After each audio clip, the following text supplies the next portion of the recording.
पहले अध्याय में ब्राह्मण की और लकड़हारे की कथा है। दूसरे अध्याय की तीसरे अध्याय की कथा एक राजा की है और उनका तो राजा जो है प्रत्येक दिन अपने आसपास में जितने भी मंदिर हैं उन मंदिरों में जाकर के नारायण जी की दर्शन करते हैं। तद्रूपता भद्रशिला नदी तीरे कहाँ जाते हैं? भद्रशिला नदी पर। और भद्रशिला नाम की जो उनके वहां नदी है उस नदी में जाकर के नित्य प्रति नारायण जी की कथा करते हैं। तो वहां पर एक दिन एक साधु नामक वैश्य आए। साधु नामक वैश्य जब आए तो साधु नामक वैश्य ने देखा कि हमारे राजा नित्य प्रति यहाँ पूजन करते हैं। तो उन्होंने विचार किया कि आज पूछा जाए ये क्या करते हैं। वहां पर जाकर के साधु नामक वैश्य ने राजा को प्रणाम किया और प्रणाम करने के उपरांत पूछते हैं कि आप क्या कर रहे हो, कौन से भगवान जी का पूजन कर रहे हो, किस कामना से कर रहे हो, निष्काम है ये जो आपकी पूजा है, निष्काम है या सकाम है। दो प्रकार की है। एक निष्काम है, कोई कामना नहीं, एक सकाम है। सकाम कामनाएं हैं, कामना के पीछे करते हैं। जैसे हम कहीं दर्शन करने के जाते हैं, हम गृहस्थ हैं तो हम सकाम करते हैं।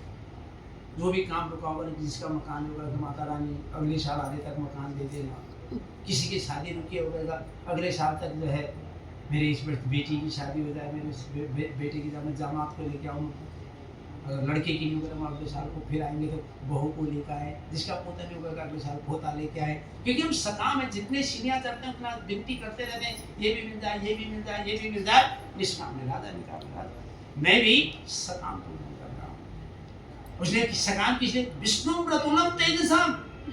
मुझे कहा कि मैं भगवान विष्णु नारायण जी का पूजन करता हूँ। उन्होंने कहा किसलिए करते हो? तो उन्होंने कहा ये कथा मैं पूजन इसलिए करता हूँ, पुत्र प्राप्ति काम है, पुत्र रत्न की कामना के लिए करता हूँ। कथा किसलिए करता हूँ? पुत्र रत्न की प्राप्ति के लिए मैं नारायण जी की कथा कर रहा हूँ। राजा करें किसे? साधु नामक वैश्य से। साधु नामक वैश्य जी ने क्या? ममे भी संतति नास्ति यदा व्रतं करिष्यामि तदा वे संतति भवेत्। करे की संतति तो मेरी भी नहीं, मैं भी इस व्रत को करूंगा। कब करूंगा? जब मेरे घर में संतति हो जाएगी। तो घर में आकर के अपनी धर्मपत्नी को भी बता दिया कि हमारे घर में कभी कोई संतति हो जाएगी हम कथा करेंगे। तो इस प्रकार से जो है उनको एक कन्या रत्न की प्राप्ति हुई। वह कन्या इस प्रकार वृद्धि को प्राप्त दिने दिने सा वृद्धे शुक्ल पक्षे यथा शशि नाम कलावती चेती नाम कलम तदकृतम का। तो उस बिटिया का नाम जब वो बेटी ने जन्म शुक्ल पक्ष के चंद्रमा के कलाओं के समान बढ़ रही थी तो उसका नाम क्या रख दिया? कलावती। कलावती का नामकरण संस्कार हुआ। अब नामकरण संस्कार के बाद लीलावती ने आग्रह किया, विनती करी किसे? अपने पतिदेव से। क्या विनती करी? कि हमको नारायण जी की कथा कर लेनी चाहिए, हमें नारायण जी की कथा कर लेनी चाहिए। कृष्णामी के संकल्पितम कृतम करे कि जो संकल्पित व्रत है जो हमें कर लेनी चाहिए वो संकल्पित कर। अब साधु नामक वैश्य जी ने कहा अभी नहीं हो पाएगी कथा, क्योंकि अभी समय नहीं है, अभी मैं व्यवसाय के लिए जा रहा हूँ। जब ये बिटिया बड़ी हो जाएगी उस समय निश्चित रूप से कथा कर लेंगे। संकल्प बढ़ा दिया गया विवाह तक के लिए। दिवस न जात ही बार ही लागा, समय की गतिविधि बिटिया विवाह हो गई। साधु नामक वैश्य ने अपनी बिटिया का विवाह कांचनपुर के एक सुंदर वणिक पुत्र के साथ कर दिया। विवाह हो गया। अब जब विवाह हो गया उसने भगवान जी को भूल गई, सब याद आए, सारी व्यवस्थाएं हुई,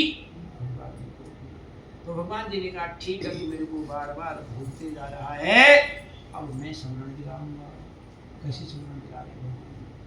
कहते ना दुख में सुमिरन सब करे, सुख में करे न कोई, जो सुख में सुमिरन करे तो दुख का हो। अब दुख की घड़ी अब कैसे आ रही है?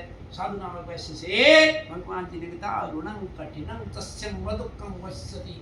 आपके लिए बहुत बड़ा क्या क्लेश हुआ कि राजा साधु नामक वैश्य जहाँ व्यवसाय कर रहे हैं वो राजा चंद्रकेतु की रमणीक नगरी थी। राजा चंद्रकेतु की रमणीक नगरी में चोरी हो गई। कुछ लोग जो है चोर जो है धन लेकर के भाग रहे थे। राजा के दूतों को पता लगा कि हमारे राज खजाने में चोरी हो गई है। उन्होंने चारों ओर घेरा डाल दिया और साधु नामक वैश्य को देखा और उसके समीप जो है चोरों ने धन रखा है, बिगर विचारे ही उसको कारागार हो गई। साधु नामक वैश्य कह रहा महाराज मैं चोर नहीं हूँ, मैंने चोरी नहीं करी है। अब ऐसा जब धन तुम्हारे पास तो चोर तो हो, वो करे तो चोर बताओ या जेल चलो। अगर हमारा धन तो सोए तो हमको क्या पता, हमारे वहां तो कोई रख गया इस धन को। रात्रि में सोए में आए ना चोर, तो अपने प्राण बचाने के लिए साधु नामक वैश्य के समीप रख के चलेंगे। महाराज हम नहीं है चोर, कहीं यकीन दिला रहा है, हम इतने साल से आप हमको जानते हो, महाराज हमको आप तो छोटी मोटी चोरी करी हो, क्या बड़ी चोरी कर रखी है तब पकड़े जा रहे हो? नहीं हो तो बताओ, चोर बताओ। अगर महाराज हम तो चोर है नहीं। तो इस प्रकार बिगर विचारे ही कारागार बहुत क्षति, कारागार हो गई, जेल हो गई। वहां घर की क्या स्थिति है? आदि व्याधि संयुक्ता सुधा पीड़ा दुखिता अन्न चिंता क्रांतम ब्राह्मणं च गृहे गृहे। जिस घर में कोई कमाने वाला नहीं है, एक पैसे की कोई इनकम नहीं है, तो घर कब तक चल पाएगा? कितना ही पैसा हो तो कुछ न कुछ आना ही चाहिए। बहुत बड़ा घड़ा है, अगर रिज रहा है तो एक दिन, 2 दिन, 4 दिन, 5 दिन के बाद तो खाली हो ही जाएगा, क्योंकि उसमें जल डालना जरूरी है। रिज रहा तो ऊपर से जल डाले तो रिज भरा रहेगा, आधा तक भी रहेगा।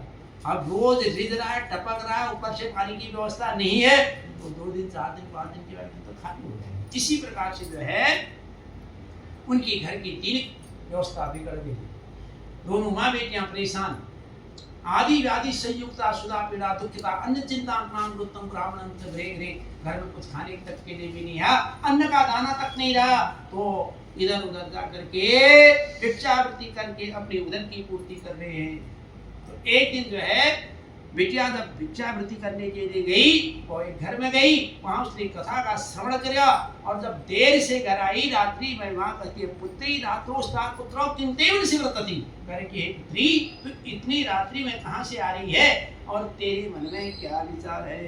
कल से समय पर घर आ जाए, भिक्षा मिले या ना मिले। तो बिटिया ने कहा मैं एक घर में गई, वहां मैंने नारायण जी की कथा सुनी और कथा सुन के चरणामृत प्रसाद लेने में विलम्ब हुआ है। तदुपरांत जो है मैं भगवान से क्षमा याचना करके आई हूँ, मेरे पिताजी और पतिदेव घर आ जाएंगे, हम भी वह कथा करेंगे। तो माँ को भी पहले वाले पिताजी, उस बिटिया का पिताजी का जो संकल्प था वो याद आ गया। दोनों माँ बेटियों ने भगवान से याचना करी। भगवान ने यदा शंख चक्र करो भृत्वा, भगवान नारायण जी राजा चंद्रकेतु को सपने में दिखाई दे रहे हैं और सपने में देख करके क्या कहते हैं, सपना जब देख रहा है राजा चंद्रकेतु, वह शंख चक्र गदा पद्म को धारण करे प्रभु को देखता है और भगवान उसे कहते हैं क्या कि तूने अपने बंदी गृह में 2 वैश्यों को रखा है, वो वैश्य चोर नहीं है। कल प्रातः काल अगर अपना भला चाहता है उनको छोड़ देना। कैसे छोड़ना? वस्त्र अलंकृत दत्वा, सुंदर वस्त्र देना, अलंकृत कहते हैं आभूषणों को आभूषण देना, मान सम्मान पूर्वक उनकी विदाई कर दे, नहीं तो मैं तेरा वही हाल कर दूंगा जैसे वो बिगड़ बेचारे तूने कारागार में डाले हैं। प्रातः काल राजा चंद्रकेतु जी ने दोनों वैश्यों को बुलाया और उनका स्वर कर्म कराया। स्वर कर्म कराने के बाद वस्त्र अलंकृत दत्वा, घरता वस्त्र आभूषण आदि देने को कहा था, वो दे करके मान सम्मान पूर्वक दोनों को उनके नगर के लिए विदा कर दिया। श्री स्कंद पुराणे देवार खंडे सत्यनारायण व्रत कथायां 3य अध्याय। बोले श्री सत्य